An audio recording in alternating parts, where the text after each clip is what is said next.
Today, there are over 20 states that have legalized medical marijuana. Recently, Minnesota became the 22nd state. We take a look at how this new law will be implemented, the role of the manufacturers, those who are qualified to use it, and meet a woman who faces prison time for giving her son medical marijuana. I'm Brenna Kamal. Our Issues Twin Cities starts now. Most parents say they would do anything for their children. One woman from the small town of Madison, Minnesota did just that and now faces charges of child endangerment. In 2011, 11-year-old Trey Brown suffered a traumatic brain injury during a baseball game with friends. From that moment, his life forever changed. Trey's head injury caused bleeding in his brain the size of a golf ball. To ease the pain, his parents tried over 18 different medications. Nothing worked. In complete desperation, Trey's mom turned to cannabis oil, medical marijuana she traveled to get from Colorado. From that day, Trey's pain was gone, but Angela Brown was suddenly charged with child abuse. Trey had a traumatic brain injury April 2011, and he suffered several years with that. And what really drove us was last winter, Trey was in what's called serotonin syndrome due to a prescribed medication he was on. He had too much serotonin in his brain, and it was just wreaking havoc with his system. He was having muscle spasms to the point where he would posture or curl into a fetal position and be stuck. He started self-harming to the point where he was punching walls and broke his clavicle. He was beating his face bloody, biting, stabbing at himself, and just was a shell of himself. He didn't sleep for basically the whole time he was in serotonin syndrome. And so it was out of desperation because I couldn't get his doctor, his neurologist, to listen to me. And we didn't know what else to do. And as we watched the TV and watched all the media coming out of Colorado and California and Oregon, and we started researching. And so we went to Colorado and we asked a lot of questions, went to a lot of different places, and we were led to some very wonderful people that gave us cannabis oil. I know a lot of people question whether we had bought it, and you know, at this point in my case it doesn't really matter whether I bought it or it was given to me, but it was given to us, and it is medical grade, was medical grade. It's what's distributed to the medicinal dispensaries in the Colorado area. And so it wasn't like we just went to a back alley and got pot. We had actual medical cannabis oil. It was a 1-to-1 ratio. And when I say 1-to-1 ratio, that means half of it was cannabinoids, half THC. Okay. So the THC, yeah, that's the high effect, or I like to call it the low effect, because people don't, when I think high, people are running around crazy. No, you know, cannabis or marijuana usually knocks you down and you sit on the couch and watch a movie, but that's, anyway, so it was a 50-50 or 1-to-1, and so we were just giving him drops of it. He wasn't getting high and loopy or crazy or seeing pink elephants. It just relieved his pain. I mean, we learned that within an hour and a half is when we were starting to see effects. So, because it's not instantaneous when you consume cannabis. It takes a while, depending on your system, how long it'll take to uptake. And for Trey, it was about an hour and a half. And he would say that the pressure in his brain was releasing. You could visually see him melting. His muscle spasms would just ease. And he had some quality of life there for a few weeks. And what happened after that? Then we had a meeting at school, and they asked why he was doing better, and because I don't have my own filter, I just said, well, you know, and when I find something that is really great, I tend to promote it. And you want to share it with everyone. Exactly, and so I was so happy that I didn't think what I was saying until I saw the faces of everybody in the room, and I was like, whoops. And so I kept seeing my phone go off and finally answered, and my mom said, the cops have been here several times looking for you. And I said, well, I'm at work, send them up here. But I actually I called the police station and said, well, I'm here. When you were charged with child endangerment, were you shocked? Yes, because a week after the oil was confiscated, we got a letter from Family Services stating, from Child Protective Services, stating that our case was dropped. So I actually just thought, oh, okay, we're done, good, great. great. You know, those ladies know that I'm not an abusive mother, that I'm just trying to take care of my children the best way that I can. And so when we got the letter, I got it the first week of August, we got the letter stating that I needed to appear in court because I'm being charged with 2 gross misdemeanors for basically sale is what prosecution is saying, is that I sold the cannabis to my son. I'm a mother giving a medication to my child. I didn't sell him anything. I was trying to help him. You're a mother trying to save your child's life. What does it feel like to be labeled a child abuser? It's devastating. You know, I'm not the greatest mom. None of us are perfect. But I tried the best for my children. And Trey was hurting himself. He wanted to die. He asked to die. He didn't want to live anymore, and who would with that much pain?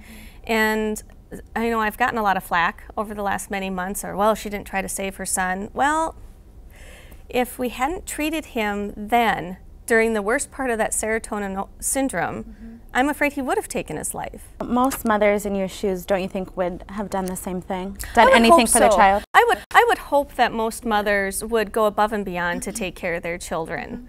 I know that some are hesitant or scared or whatever, but your child's health, your own health, your mother's health is above the law.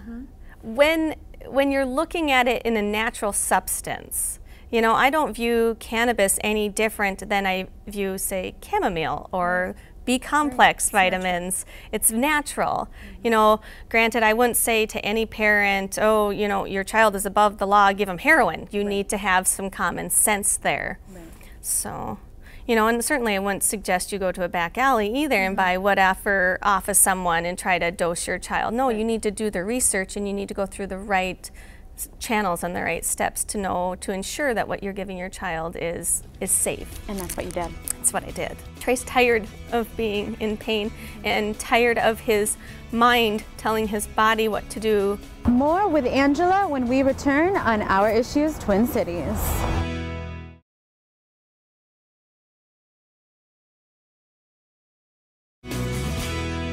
Trey doesn't want to be in pain anymore.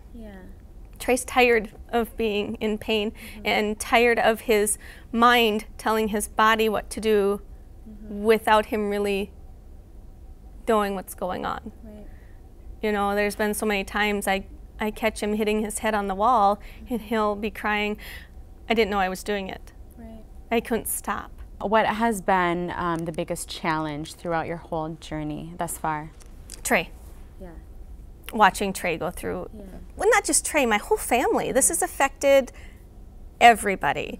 And it's hard to see your children in pain. It's hard to see them cry.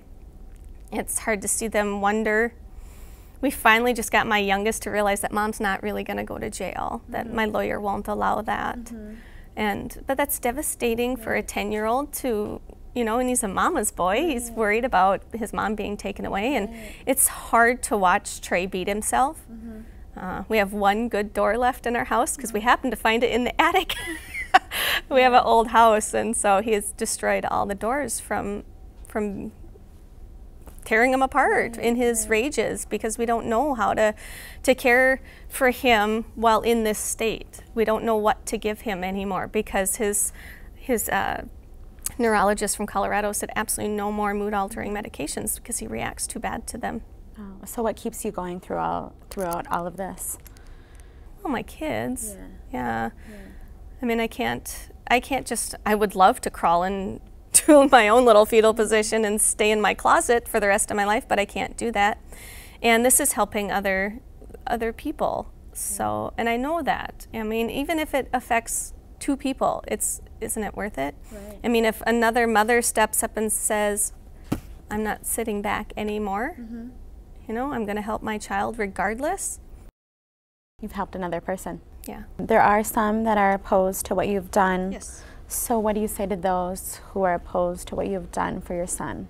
Well, I've gotten that phrase, oh my God, what if she would have got her child high? Well, gee, after you've watched 3-4 months of him being in excruciating pain, barely sleeping, barely eating, can't even enjoy 10 minutes of TV, Well, okay, so what if I gave him a few extra drops and he got the giggles, ate something, and then slept for the next 8 hours? Wouldn't that suck? God, I'm so sorry I did that. You know, that's that point where I'm starting to get sarcastic with it. You know, fine, have your own opinion, but do not belittle me until you've done your education. Read up on what cannabis really is, that has been around since the beginning of time, that God put this on earth for a reason, because humans screwed up along the way. I'm sorry, but that's not my fault. Don't punish my child because someone in the 80s laced it with PCP and your uncle overdosed on it. That's, you know, it's saving your child's life. Yes. It was last May of 2014 when Governor Dayton signed into law a bill establishing a medical cannabis program. And now Minnesota joins 23 other states who already have legalized medical marijuana. Starting July 1st, a number of very sick Minnesotans will have an additional medical alternative to the current medications they take. Minnesotans suffering from cancer, glaucoma, ALS, HIV/AIDS, seizures, muscle spasms, a range of different conditions will have another alternative that they can think about as an alternative to what they're taking today. In what forms will medical cannabis be available? There are more states now that are going with a sort of non-leaf approach, but we were probably the first. So in our state, you have to obtain medical cannabis in a pill, oil, liquid, or other forms suitable for vaporization. Our estimate of the folks that might participate in our program is about 5,000 Minnesotans. That is entirely our estimate. Some folks in the industry have said we're off by a factor of 3. Others have said we might be overestimating a little high. But that's our best guess right now. How will the state track the effectiveness and the safety of medical cannabis? So that is one area where we are very unique. All the patients that participate in the program agree in exchange for participation in the program to share with us how's it working for them. So while there is information that medical cannabis can be useful for certain conditions, one of the biggest challenges for patients is, what do you take? Is there a particular combination of the cannabinoids that matters? And how much do you take to be effective? That's the kind of information we hope to be able to generate based on our patient reporting to us. In 1996, California became the first state to legalize medical marijuana. Although Minnesota is the 22nd state, Minnesota will be one of the most restrictive medical marijuana laws among the 23 states that have legalized the drug for medical use. We had a lot of pushback from the Dayton administration on getting the medical marijuana law signed in the first place. It went through the legislative process as opposed to a ballot initiative, so it was subject to the amendment process. You know, there were concerns that Governor Dayton's administration had that were addressed. There were some concerns that we felt didn't need to be addressed in the legislation, but were addressed anyway. So that's primarily why it seemed to me that law enforcement had too large of a role to play in shaping what the law was going to look like, as opposed to, you know, enforcing the law, which is their role. How important is medical marijuana to certain individuals and certain families? Oh, it can mean the difference between life and death for certain individuals, and certainly for others, it means the difference between a good quality of life and you know, the opposite. You know, there are plenty of stories that you hear, especially about children with terrible, intractable epileptic disorders that need this and need this now. And there are countless other individuals across the state who may suffer from severe and debilitating pain that currently they're using, you know, extremely addictive and lethal opiates to combat. Whereas if they were allowed to treat that intractable pain with medical marijuana, which has never caused a lethal overdose, and it doesn't have nearly the significant risk of addiction as these opiates do. So it would be better health and life outcomes for those individuals too, I would posit. Up next on Our Issues Twin Cities. This is something we will never take lightly, and a responsibility that we are incredibly honored to have.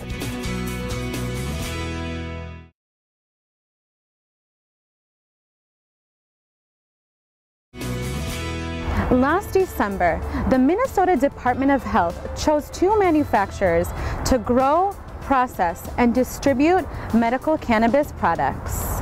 Leafline Labs is my baby, and something that is born of our passion, really, for caring for people and patients in Minnesota. My partner Gary Starr and I work a lot of night shifts in the emergency department, and truly in the midst of a string of night shifts put together our thoughts on the science, the medicine, the research we knew to exist in this area, and our frontline patient caregiving, and saw that we could do this best for Minnesota's patients. And when you feel that, you're morally compelled to act. This is what we do professionally, is to take care of people, and this is an opportunity, and this company's mission is to take care of people on a broad scale. What are your roles and responsibilities as a medical marijuana manufacturer in Minnesota? Well, Minnesota has a unique model in that it is a seed-to-sale model. So as a registered manufacturer, you are also a registered grower, a producer, a distribution network, a dispensary network, and frontline caregivers. So it's truly from one end to the other. Some states have separated these out. Minnesota's opted to have this all integrated, which allows for more directed patient care truly from the start of the process, and more appropriate regulatory control over the industry to ensure that it's safe. Everything is warp speed at this point in time, but it's warp speed with a mission that is worthwhile. We know for a fact that there are parents, there are families who have been waiting years for July 1st to come around, and we know that can't come soon enough for them. So we are getting everything in place, including dispensary site development, including the actual manufacturing facility completion and development in Cottage Grove, in order to make sure that we are ready to hit the ground running come July 1st, doing what we love to do, taking care of people.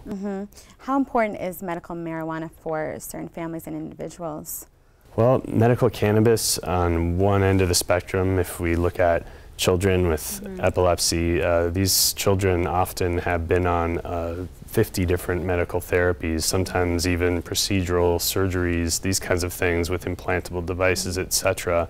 And really, most of them have failed all of those potential Western medicine solutions that currently exist to even reach for this industry in the first place.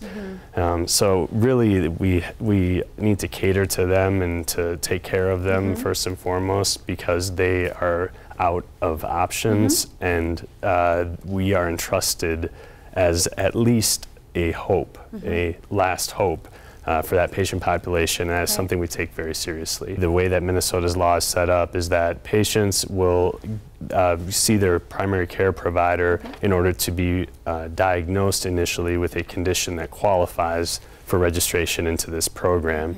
That is the contact point for physicians in this industry. They will then have the option to go to a dispensary location where they will interact with a pharmacist who will meet with them, base their initial dosing on current established guidelines, and assess them on a monthly basis to ensure that dosing is adjusted, strain selection is adjusted, such that they are getting optimal therapy for their condition, for them individually, which is something that's pretty special to this industry. Locally owned, Minnesota Medical Solutions was also selected as a manufacturer with a mission to reduce human suffering by providing patients with the highest quality of cannabis-based medications.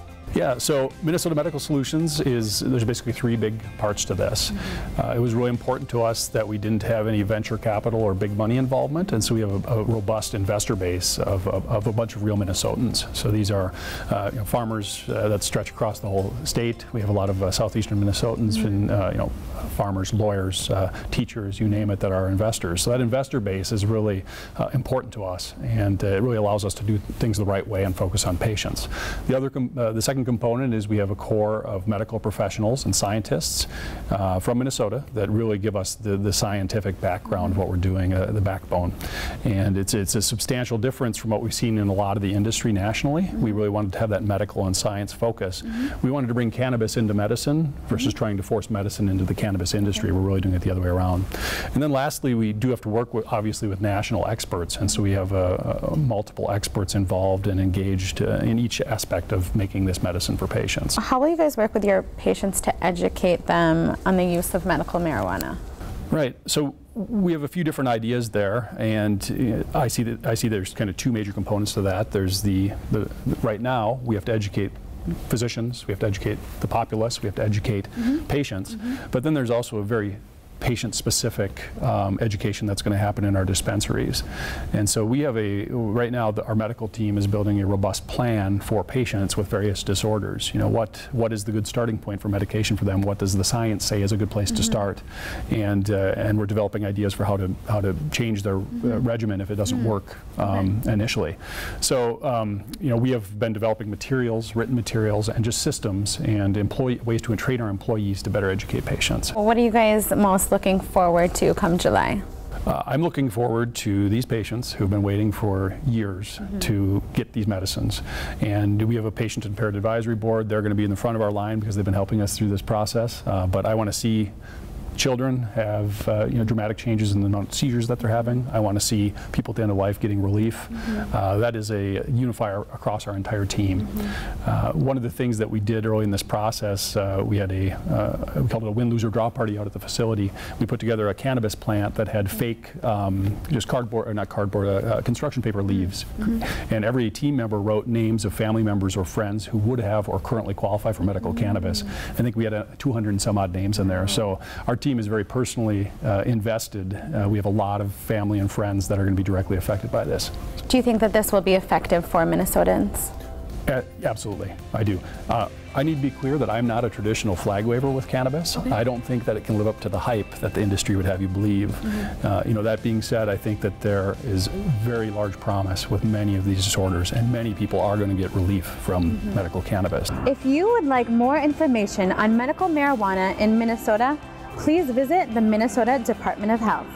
Thank you for joining me this week on Our Issues Twin Cities. I'm Brenda Kamad. See you next time.